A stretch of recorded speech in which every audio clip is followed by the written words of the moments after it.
we're playing. It's not boom, it's boom.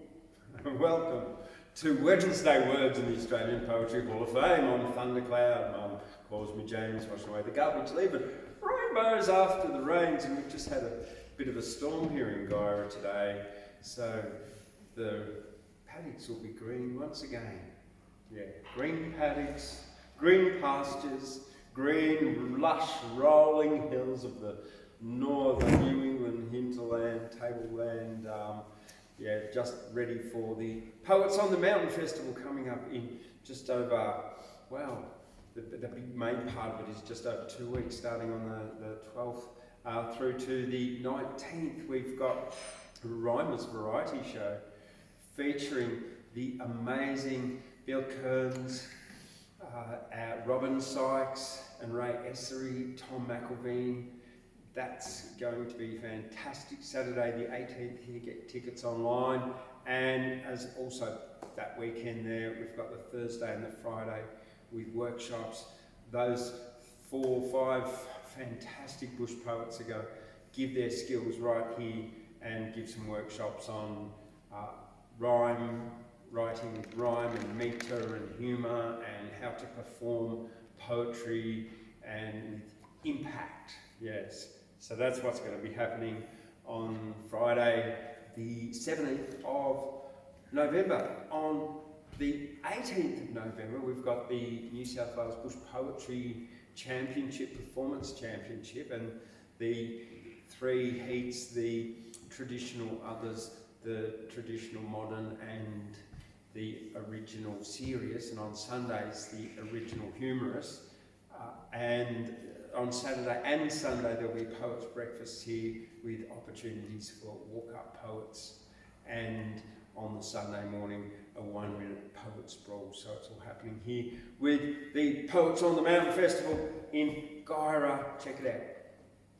Now, let's acknowledge the traditional custodians of the land on which we broadcast the Kamilaroi and Banbai people, and acknowledge sovereignty has never been ceded.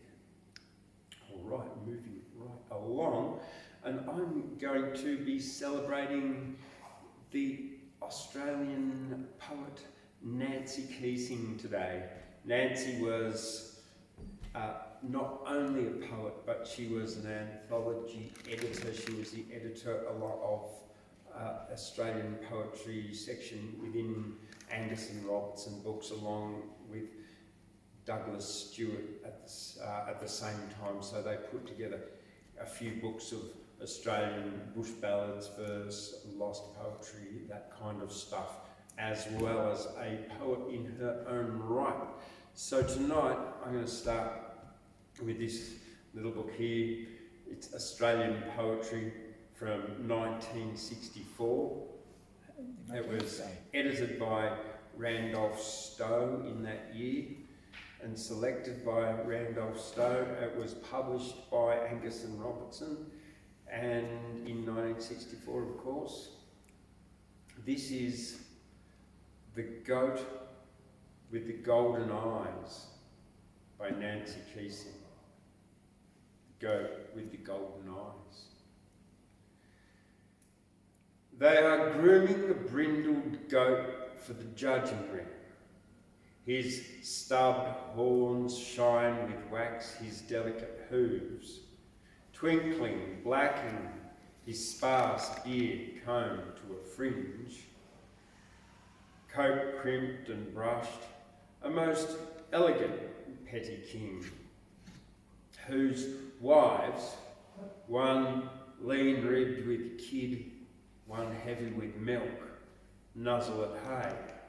Awaiting their lord, they are led in single file to a grey, dust-coated judge, who garlands the attic trio with ribbons of silk, and the male goat shakes his whiskery head he sees, and a praising crowd pricks twitching ears at the noise of a bagpipe band, who invented the pipes, who led the wreathed tribute on Marduke's frieze, his blank, slop-pupilled, cold and golden eyes, curtain an ancient frenzy, burnished hooves that scuff in dust and papers once stripped flesh and kicked hot bloods from Maynard's streaming thighs.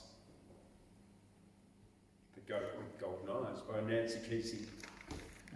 Okay, next one I'm going to do of hers comes out of Australian Voices, a collection of poetry and pictures edited by Edward Kynaston, published by Penguin Books in 1974, so when I was just 4 years old. Now you know how old I am. This one's called Pitt Street Statue by Nancy Keesing. How many years, I ask, have I perched in this place, unbeautiful, unseen, device to outwit space? Above the pediment, so high I scarcely see, the swift trafficking crowd far below me. Some architect designed, some mason gave, my hideous shape, now both have reached a grave. And I presume those men loved light and air, of which I am so tired and would beware. They've gone in earth, no or moon or star, whence I was hewn, jagged and angular. My tragedy to be ill sculptured stone, no use, no loveliness, no hint of bone, while they, my torturers, unwilling don the fine simplicity of a skeleton. So that's from Nancy Keesing, Pitt Street Statue. The next one is from Circular Quay. Who would weary of watching water, harbour water, coiled and oily, round wharves and moorings, or fresh and glistening, out in the channels where currents tumbling, and who would tire of listening? Hearing water whispering on beaches, lazily slapping the boards of rowboats, roaring and spitting to spray on headlands, quickening the sluggish blood of the dullard, hiss, ripple and lop on buffer and bollard. When we were children, travelling on ferries, we would listen and watch till the water and engines mingled their sounds, deceiving us at the moment when the wharves receded. Or was it that the craft was leaving? Whether the ferry was cleaving water, or that the quay with its pigeons and peanuts now left behind it was vanishing with every other brief pleasure, so seeking again you might not find it. When we were children, fishing from a dinghy, hauling bream from their green invisible world, we watched them for some token, as if they must not die in our element. Their gasping death was a trust broken. When we were children, our gaze would follow down lines and anchor chains from the angles where the light deflected them through green, to their disappearance, down, down, frowning. We thought we should live in the fish's element, Kellic and sinker, discounted drowning. When we were children watching water, or fire or air, we were fish, bird, salamander, instantaneous, shallow and hollow. Water was the only limpid hour, reckoning neither with squalls nor ocean, or rolling and crashing love and power. Nice. It was, yeah, really lovely poem. And the next one comes out of a book of Australian verse selected with an introduction by Judith Wright, Oxford University Press, from 1968. And I might just grab a sip of my tea.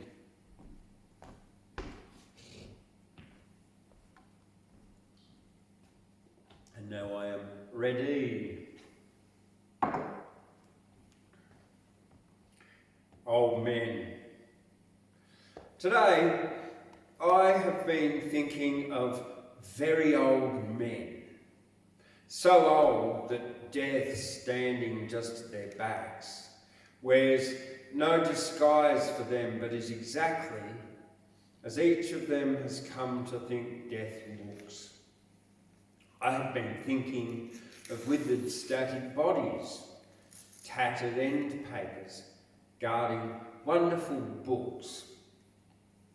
And it has appeared to me that they resemble cities shrouded by a grey sweeping rain. They are simplified. They are like shapes reduced to angles, the lowest common denominator of all they are and have been. Dim trees in the park had that aspect this morning. Even their colours reduced, greyed down, not green.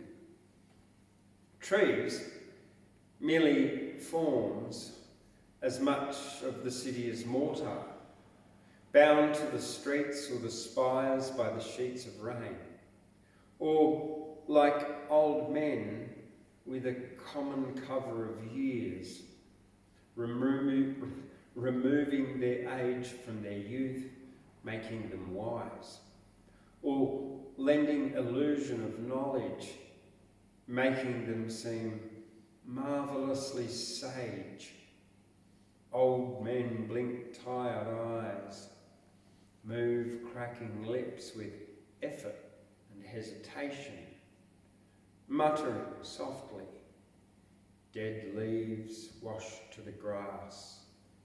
They discourse, not of today, but of other time, while constantly that shadow which unnoticed stole, behind each man his final simplicity, waits the last wisdom, the merging of past with whole.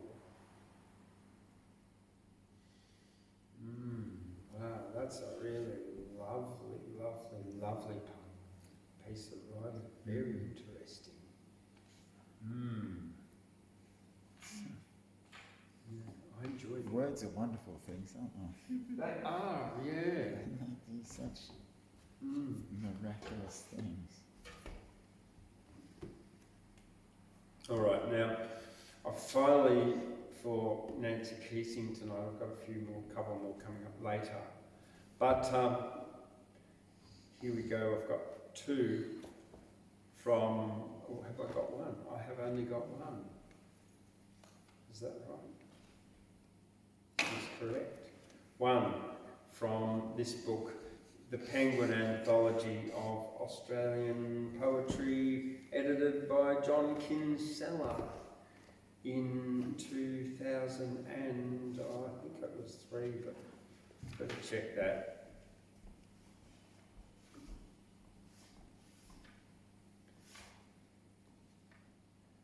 (2009), yeah, I did check it, there we go. Nancy Keesing, Revelation. Observe this man, he is an engineer. Notice his useful hands, his eyes are keen. He has spent his life in the designing and service and faithful love of the machine. All joy for him existed in smooth surface. Music was in the purr of a good flywheel. A satisfactory evening's conversation concerned the nice efficiency of steel. We can assume that it was business that forced him to drive down the Windsor Road at the end of the day, when for an hour the landscape is sharply focused before night smooths each long contour away. With every mile, the mountains close on the traveller, who, with a sudden, a wholly astonishing vision, finds they are part of a plan, an entire conception, terrifying in its harmony and precision. His sight, being trained only to see essentials, can strip the trees from the hills and the moss from the boulders, revealing the ultimate anatomy spreading away from the plateau's stony shoulders. A mind that had thought too long in terms of blueprint discovered affinity with the slopes and the plain, losing itself in technical admiration of this enormous provision for stress and strain. Perhaps he came again, I cannot tell you, but this I know. His eyes can proclaim a change. He can touch his machines, but he has no comfort for them. The oily wheels are meaningless and strange. Not that he views the world as a machine, nevertheless, he is an engineer. And having known perfection for an hour, lives all these hours in beauty and in fear. One could expect hoping to find solutions in man's small science and his vast defeat, while in strength, thus sought and tested by the ages, rest in the earth, absolute and complete. Revelation by Nancy Keesing. Yeah. So when was that written? That was, I haven't got a date on that one. This was published in 2009, but yes, it's quite lovely, really interesting, again. And, well, look, I'll grab my iPad and I'll do one of mine before I invite one of you up. I don't know what to read. Yeah. Skye's ready. Skye's going to come up first tonight. Yeah. That's cool. All right. Pardon me. Siri here. Hey Siri, how are you? She's deaf now. All right. Here we go. One from me for this week. My most recently written poem is, well, here we go. This is a very, very short one. That's it, because I actually lifted a Jamaican proverb for this one. A Jamaican proverb. Yeah. No wait till drumbeat before you grind your axe. Yeah, don't wait for the drum to beat before you grind your axe. In other words, be prepared. Yeah. No wait till drumbeat before you grind your axe. Up to south, I'm with Telstra, got a landline and cash. That's it. That's the poem, yeah. That's it.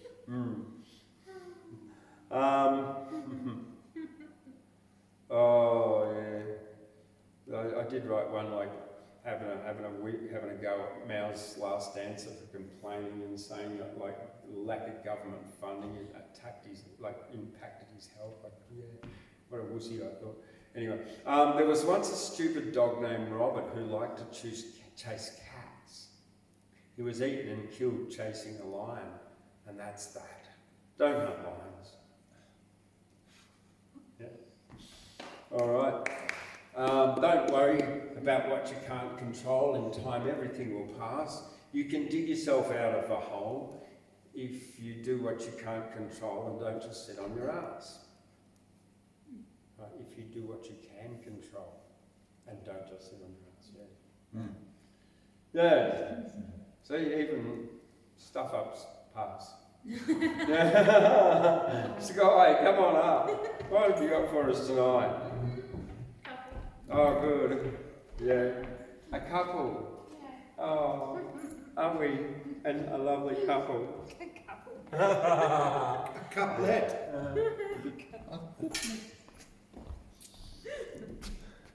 Yeah. Yeah, one I wrote the other day. It was fun. And one that I sort of adopted up.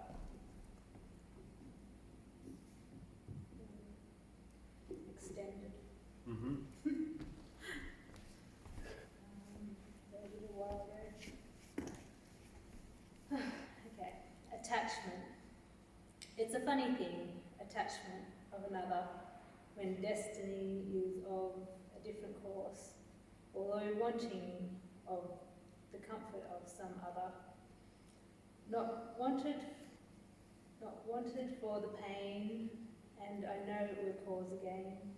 The moons, they are aligned.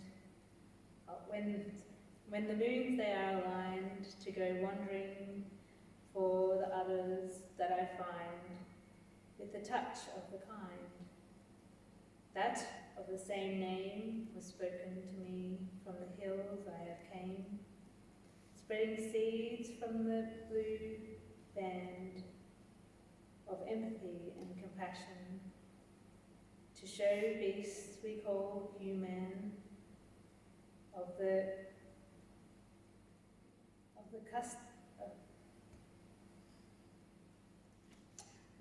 customized taste of emotion, which displays the hurt we cause commotion to animal being of the sea and land, their life more valuable than the label of butchery in hand, that we eye on the plate, as there's no need for the flesh that's ate, or the milk from a mama's teat, for the milk of their baby sweet, and for the eggy menstrual mush, and for the eggy menstrual mush, it's discarded waste from a clacker's gush, an egg to grow a bird so sweet and amble. There really is no need for that eggy scramble. When abundant of fresh fruits and greens, nuts and seeds and grains it seems, we're a privileged species with the lot. We can be healthy with plants we've got. Stop the species genocide, it benefits your spiritual, compassionate side and heals the hurt we put aside, the positive karma that is applied. And the other one that I did the other day. Lost my mind.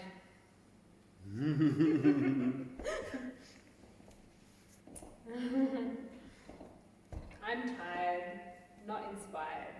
Don't want to play those stupid games. I tried to speak, tried to be heard, yet my voice gets muffled under overspoken word, smashed down, dragged under, wave after wave of self-absorbed thunder, Yes, sometimes I wonder what I'm doing here. I need to wander, find my voice and groove without the crash and boom, find a place within myself to move.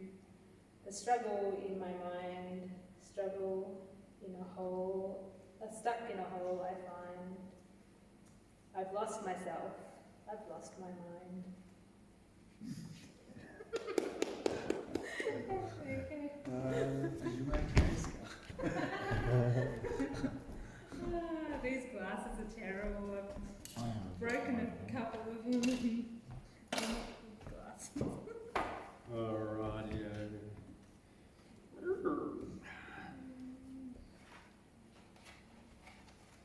Garden of Roses by Nancy Keesing. This one's from The Woman I Am, poems by Nancy Keesing. Here in the Garden of Roses, in the patterned shade of willows, you with your heavy boots, you with your dirt-grained fingers, are a terrible interruption, a wild weed on the pathway here in the Garden of Roses. Nobody wishes to hear their thoughts as near as flagstones, either of effort or flood, or drought and disappointment. The backlands of distance and wind are far away. Two ancient, beautiful ladies, four delicate, white, veined hands live in the flower garden, carefully tending roses.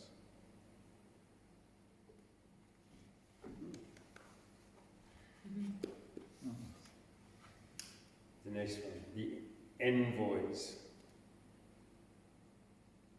Tall and proud and thin upon Europe's frail flowers, the gums look down and arrogantly spill a dark green shadow over daffodil and daisy, drop withered spears to cover the soil to make uneasy the thrust of the pale lily who sends her fragile green shoots to stretch and dally with the warming sun.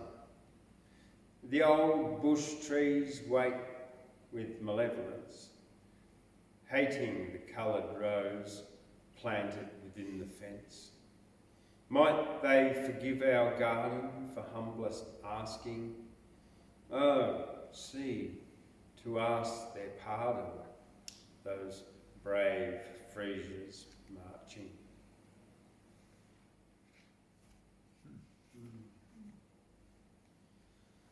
The Mountainous Men for Manning Clark, mountain climber. The expert in fossils and rock burrows into its boulders. With care in his microscope uncoils old secrets from stone. The climber who masters ravines and harsh, perilous shoulders breathes high in high air, and the spread of the peak is his own.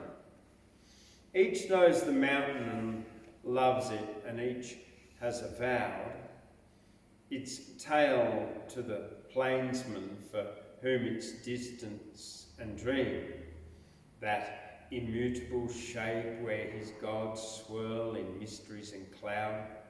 And it may be unfair, but he knows that the climber's supreme. So yeah, that's Nancy Keesing's poetry. Alrighty-o, so I've got one here for you that I wrote recently. Alright, we'll do Sven. Well, look, and I do have to, for viewers out there in YouTube, I do have to apologise. There is no Chiltern Tuesday for last night because Skye and I were down in Armidale with the Armidale Poets. So every other, the first Tuesday of the month in the Grand Hotel in Armidale, if you're in Armidale, 7 o'clock, Armidale Poets, check it out. time? Right, yeah. He was.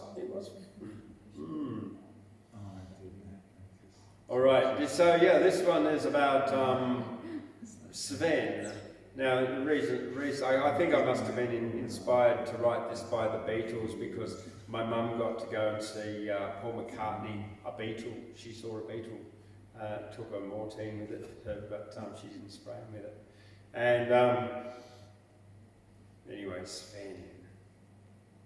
His name is Sven, and his family endeavour is strawberry farming in, I'm going to start that again. I'm just going to start it again, yeah. Do you all know what fjords are?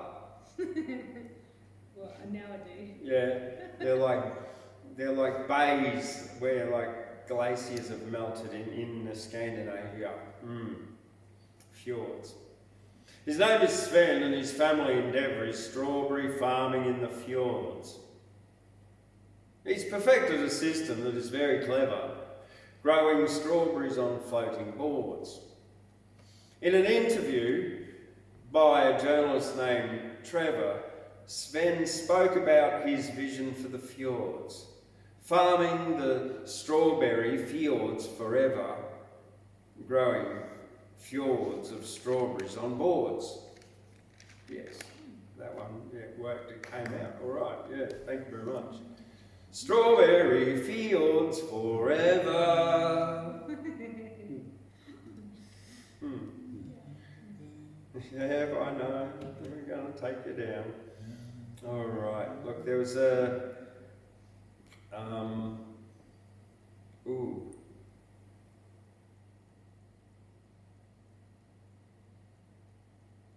Here we go.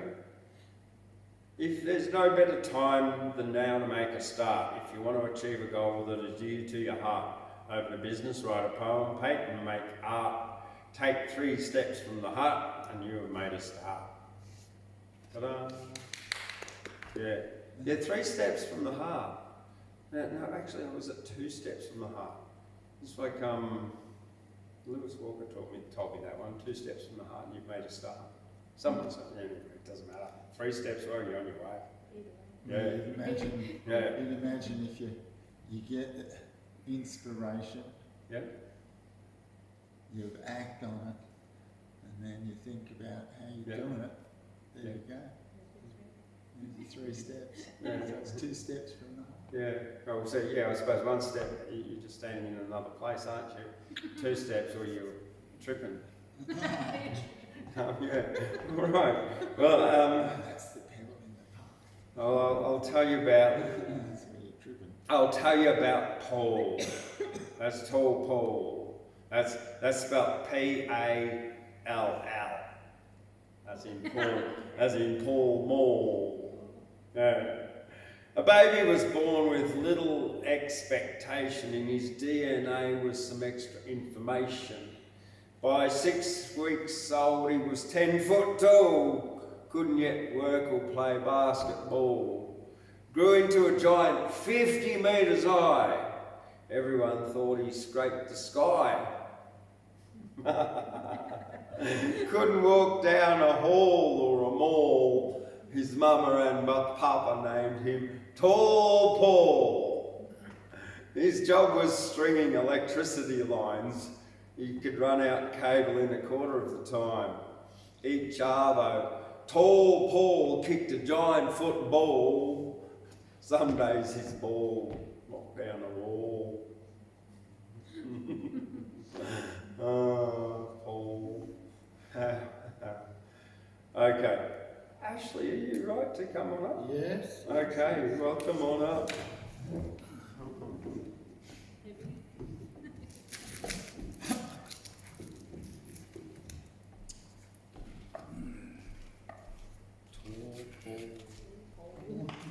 Let us begin with a sonnet by that interesting fellow, Billy Shakers the Spear. His sonnets are amongst the most redoubtable things in the English language. This one plays on the word attire, being tied, T-I-E-D, and here it goes. It's got a very paradoxical ending, knotting and unknotting, which the Elizabethan and Jacobean mind was fond of. So you can look upon it as T-I-E-D or T-I-R-E-D. I'm tired. No, I'm not. Tired with all these, for restful death I cry, as to behold a desert, a beggar born, a needy nothing, trimmed in jollity, and purest faith unhappily forsworn, and gilded honour shamefully misplaced, and maiden virtue rudely strumpeted, and right perfection wrongfully disgraced, and strength by limping sway disabled, and art made tongue-tied by authority, and folly doctor-like controlling skill, and simple truth miscalled simplicity, and captive good attending captive ill. Tired with all these, from these would I be gone, save that to die I leave my love alone. It's, one can think upon it. Save from all these I leave my love alone. So, my hypothesize, I'll use wood tonight, not plastic. I'm going puro eco. Oh well. I hypothesize that one can't find a perfect connection of the links in the chain there as we go through the different states of man and consciousness. But there is a pattern, there's a feeling of movement, and there's a feeling of P-A-E-N, and a feeling of P-A-I-N, if you want to dive into some of the subtlety of our language. So I hypothesize that it's artfully subtle and a beautiful poem. The implications of that poem are that we do not live in a perfect world. We have to face our mortality, but the parameters of it are to be found in expressing ourselves and in art. The little kid after the hunt, or before the hunt, raising a muddy hand to put on the cave wall of his home before they go out to bring in a nice kangaroo dinner. Okay, I've seen that, I've been with that. And so that's my hypothesis and implication and testing or parameters from one of Shakespeare's sonnets.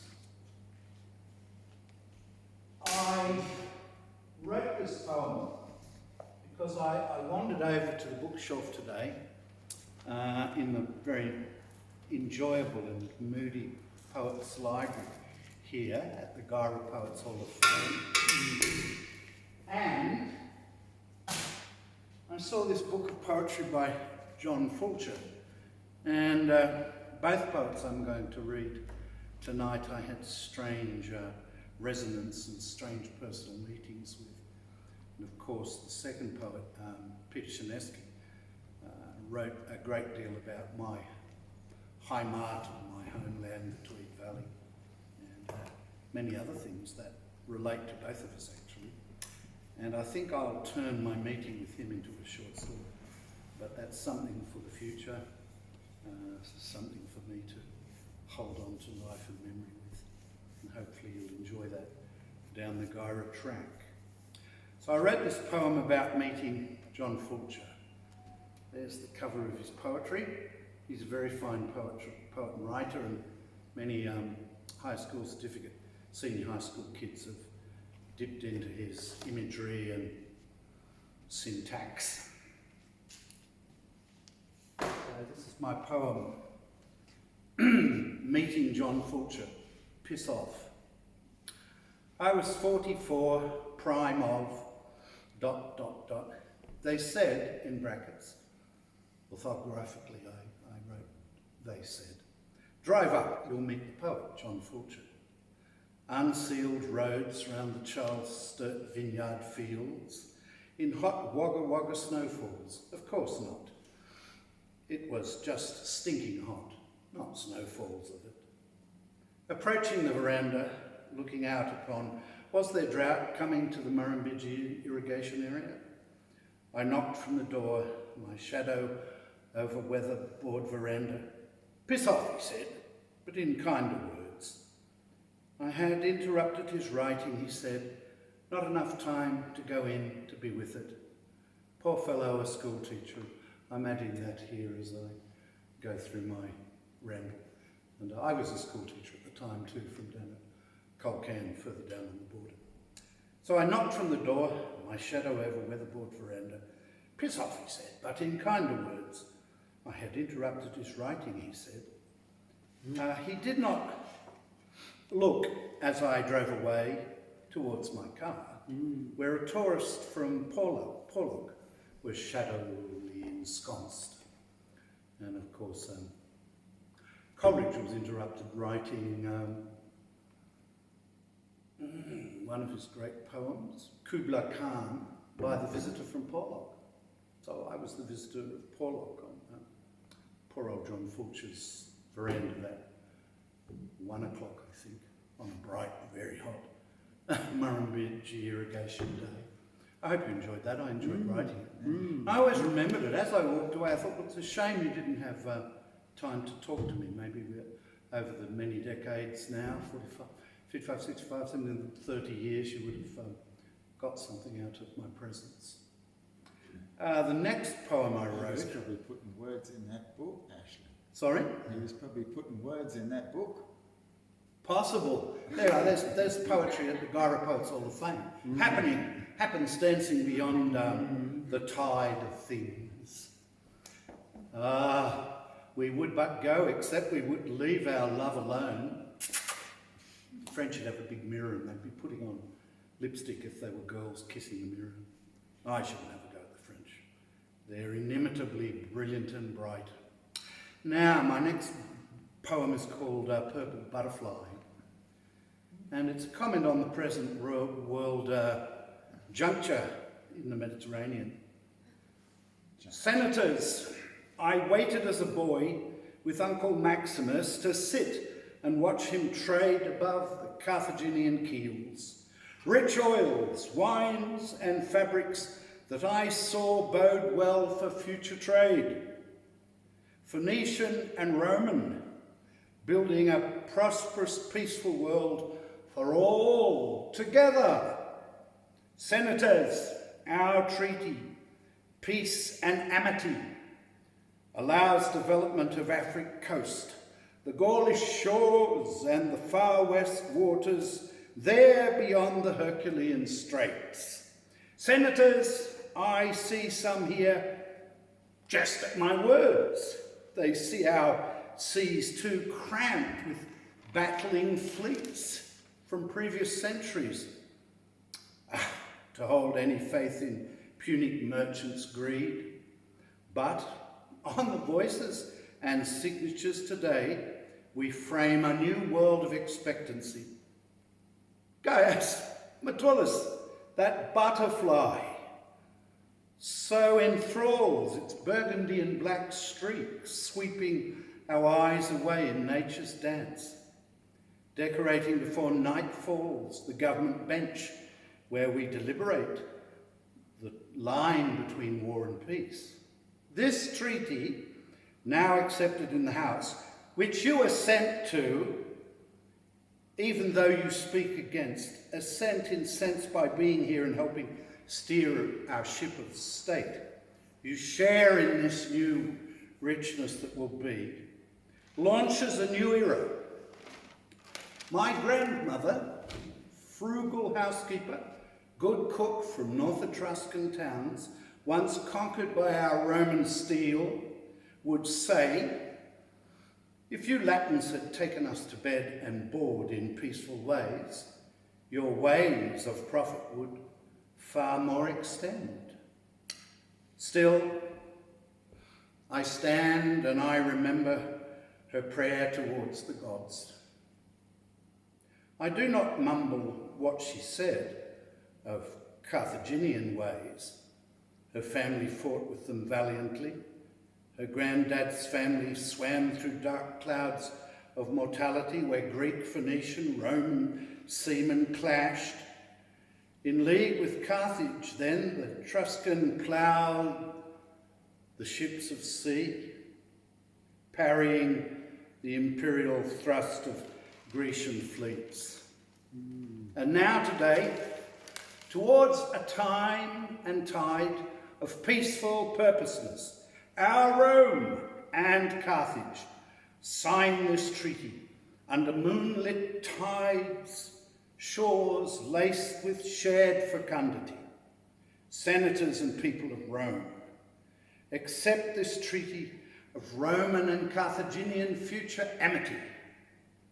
May the gods be satisfied.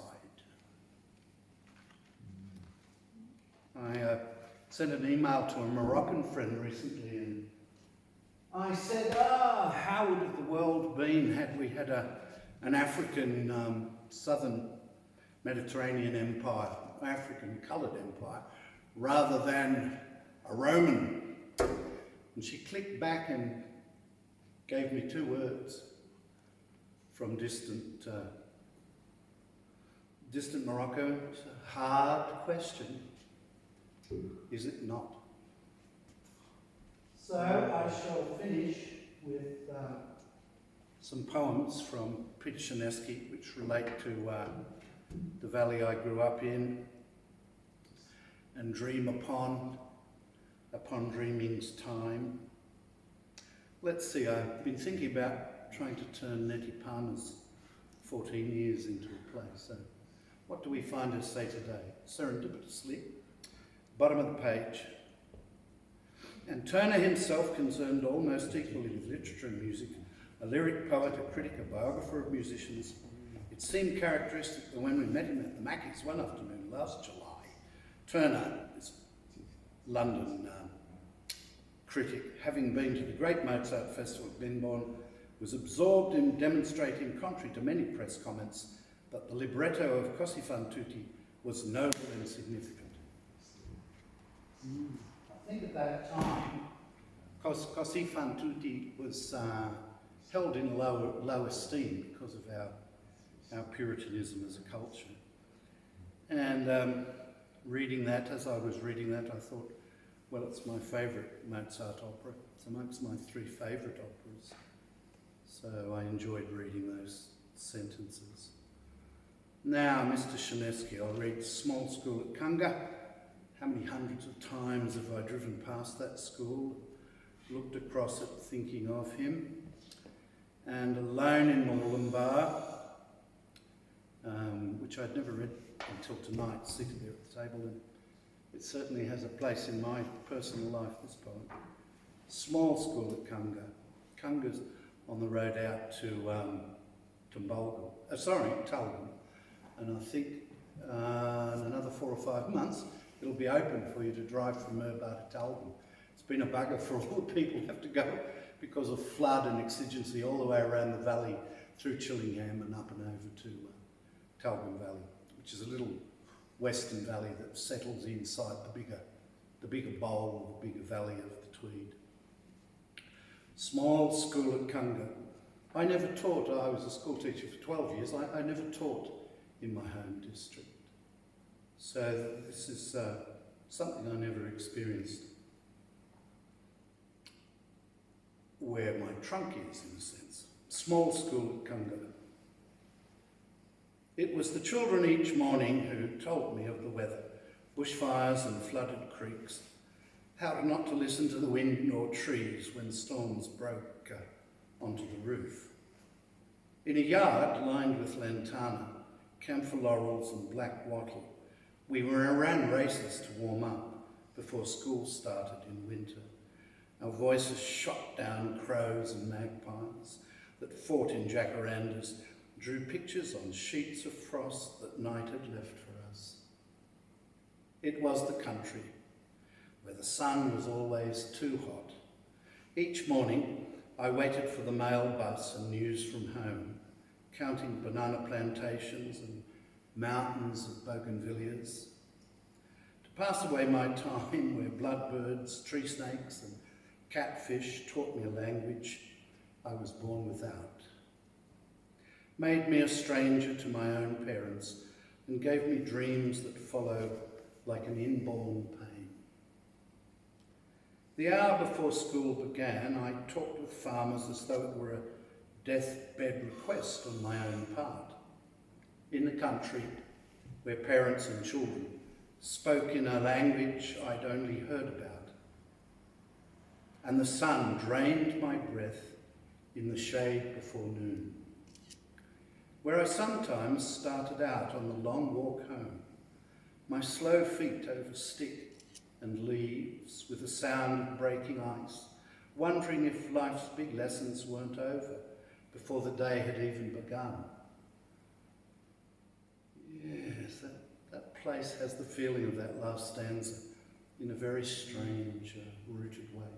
When I sometimes started out on the long walk home, my slow feet over stick and leaves, with the sound of breaking ice, wondering if life's big lessons weren't over before the day had even begun. I think it's because the Tweed Valley has a certain richness and softness and ambience of the semi-tropical, and there's just enough room to have you have a sense of the room, but it's also very closed in and nestled around you and a little bit claustrophobic. And in that counterpoint, you experience many things, as these two poets have, if I could be termed a poet. And I will finish with another one of Shinesky's, Alone in Mawulambar. And of course, when I read this, I thought of the dozens of times I've sat in that big, what was a very big, commodious Regent cinema, and not wept tears, but had many thoughts about the world that was awaiting me, flashing up on the big screen before me as a boy and as a young man. Alone in Mawulambar. The effect you had on me was the effect you could not help having, he quotes from Franz Kafka, writing to his father. Going to Mass at the Church of the Sacred Heart, I pray for my father who died 3 weeks ago today. So far from here, but still in my heart, the Polish immigrant who lies buried under dying flowers in Rookwood Cemetery. Revisiting the old haunts of 26 years ago, where I taught in this green valley and daily became homesick like a lost child.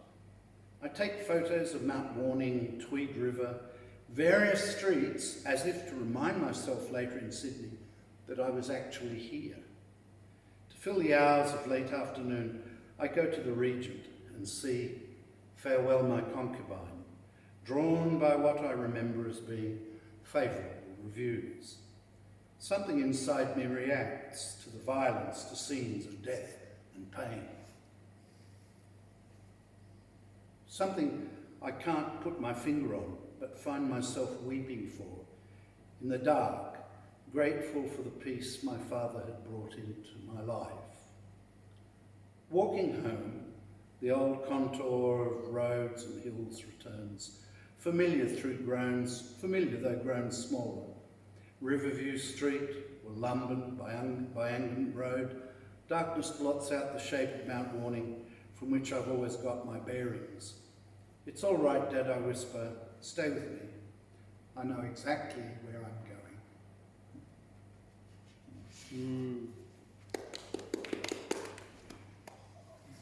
Funny enough, I looked when I found this evening, I looked for some poems he's written about Mount Warning that I really love, and they're not in this anthology.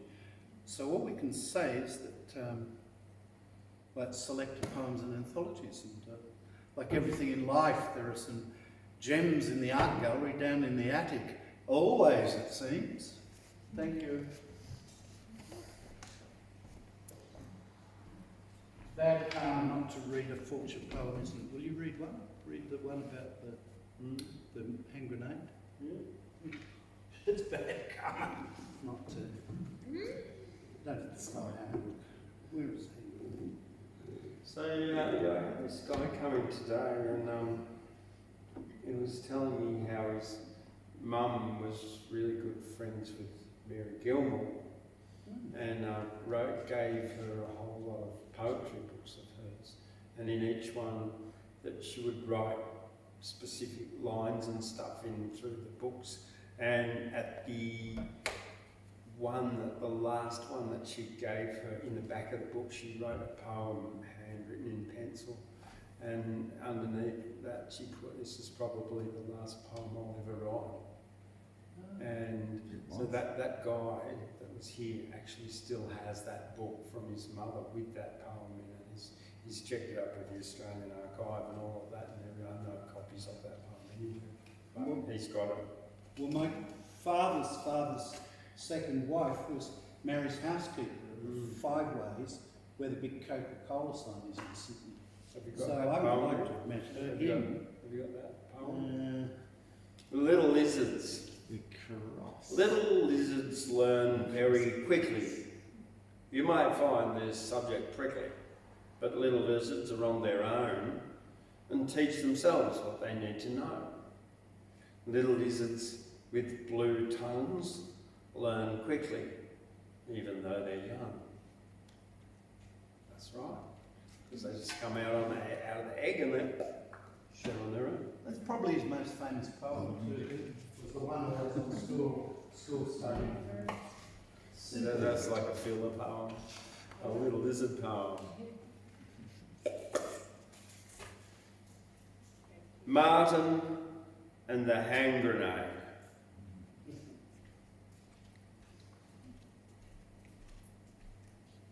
Martin displays a grenade. The class pauses. For history, with his father's bleak skill, Martin edges out the firing pin, indicates the chamber where the powder went. He fingers the serrations, bristles with the shrapnel possibilities, questions. No, it had limited power, 10 yards, then the spread became too loose to catch a man's mortality. And the class now, and each boy holds the small wall, lifts it into the air above the desk trenches. The dead weapon hurls across mined fields, tears the heart ahead. It's a very good poem. So, Saul, have you got something for us? Yeah, I got a little bit here. Well, come on up. Welcome, Saul Rummaged through Cafarella. and found a couple of bits and pieces. You make it even more surreal the way you read it. Hello, ladies and gentlemen. How are you all? On this beautiful spring evening. Okay, I'm gonna go into a bit of, big topic that apparently divided our nation, because, of course, we weren't divided before.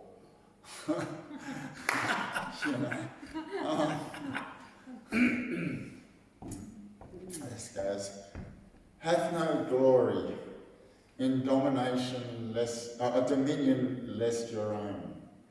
Secret, excuse me if I sort of read a couple of words wrong, I don't have my glasses. Left them in my suitcase, which is where I had it planned. Do you want these? They're I'll have a 170. look, see what it does. The audience will forgive you. Yeah.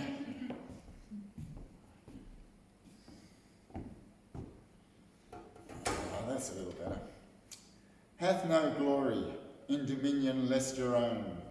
Secret knowings light from darkness, so lustrous. Patching creation, folding evolution. A touch of we, us, all. A touch of that magic thing. Riding windswept thoughts, finding, reaching, telling, teaching. Truth details, visions of simplicity inspires, breath of love, hearts of fire, stolen past, a dreamtime memory. Street number 33 decided this fate of poverty, breaking, taking, race incarcerating. Spick and span, polished shoes, dancing to the courthouse blues. Uncle, father, mother, son, daughter, maybe brother. Survivor, regardless of genocidal adversity, cultural appropriation, 100 years of stolen wages tell. So much to tell. Listen to the past, as we do on Anzac Day. Work to make it right. Hold our history in the light, and the truth found to make today a healthy page, altogether in history. So, I wouldn't mind to have heard that a second time. the which? I would not have minded hearing that a second time. A second time? Yeah. If you don't mind. I can read it again. Yeah.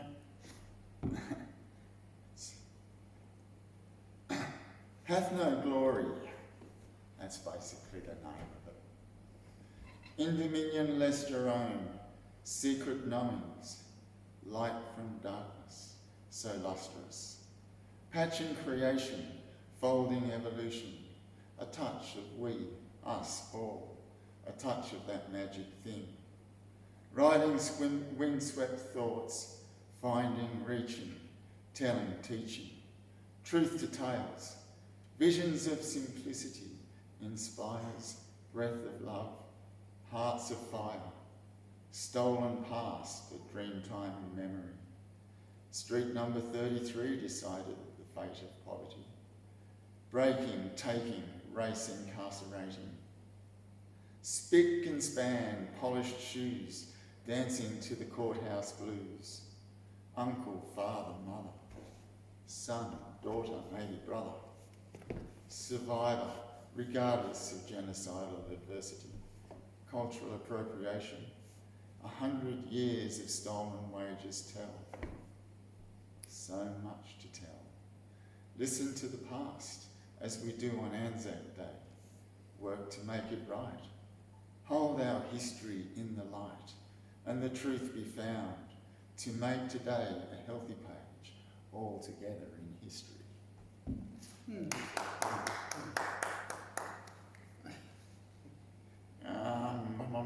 The place of poverty is a sad line. Well, Reality. poverty's a pretty shit place to be living. For us, whoever's there is, yeah, and we see it all around the world, you know, it's happening to people today, everywhere, as we know. Where's this other one? Oh, I know where to go. Search is a wonderful thing.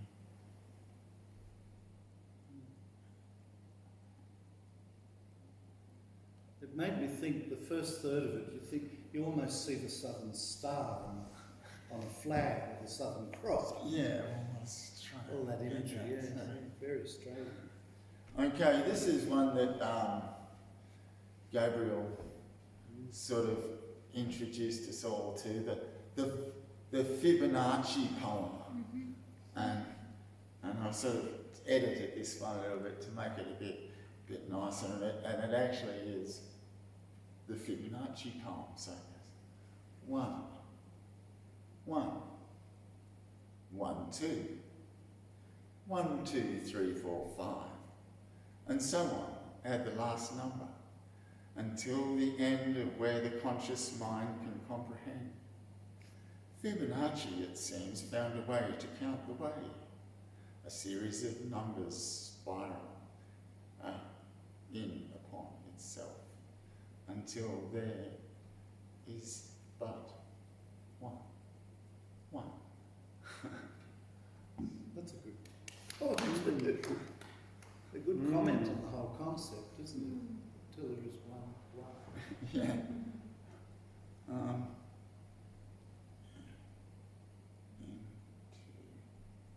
Okay, this is one that I've read before, and it's about stuff, but it's actually a big extension because my band has actually turned it into a song and stuff, so we've been working on it, and so it's got a bit of extra stuff, and it's a little bit different, so I'll sort of do the formatting rather than a song format with choruses and the things. I'll just do it sort of with all the verses put together, rounded up by a chorusy sort of feel.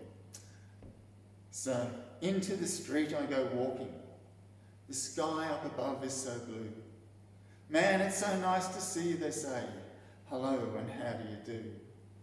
I'm okay, I lie to them. Thank you, and how are you? All of the while that I talk and smile, I'm wishing that they were you. Into the world I go walking, hoping for change on my mind. Man, you're so full of ambition, they say. What is it you're hoping to find? Surely you see, I say to them, how can we all be so blind? All of the money in the hands of so few, it feels like we're part of the crime. Into this life we go willing, hoping to fulfill all our dreams. Man, don't believe everything that they say. Rarely are things what they seem. A stitch in time saves 9, I'm told, when you're falling apart at the seams. All of the while in the subconscious mind, there's no such thing as false dreams. Questions look for answers from the deep. We all believe that the truth is what we breathe. But no hopes, no hope. And feelings give us passion for our deeds. Life is full of what we do, not what we hope comes true.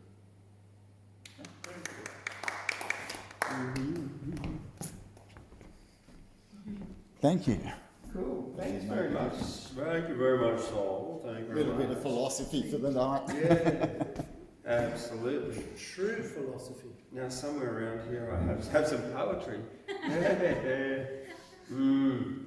Oh, look, you'll be pleased to know that, like, globally for the past 30 years, world poverty rates have drastically reduced and fallen on all levels except for 2021, when they jumped up a little bit and then they've all gone down again. So, yeah. Well, people argue about that. Yeah, well, How you measure, how you well, get relatively, we're much better off than we ever were. We've got smartphones, smart devices, everybody has cars and blah, blah, blah. Many people do not agree with you there. No, I know, but they're the victims of the world, aren't they? Echo the gecko. Echo the gecko was stuck on repeat. Echo the gecko complained he had nothing to eat. Echo the gecko barked all around even though there was abundance to be found.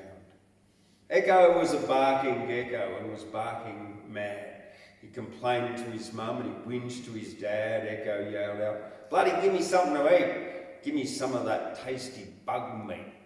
Echo the gecko had plenty of good food, but was loud, demanding, abusive and rude. Echo made up nasty things and wasn't very nice and would go about yelling about everything twice, telling everyone how he hated this and that, ridiculing geckos who thought the earth wasn't flat. This isn't where Echo's story ends. Echo the gecko lost all his friends. Echo's dad said to him, "Get out of this house. You aren't welcome here as you were else in your house, whipping up hatred and anger and more. Get out of here now. There's the door."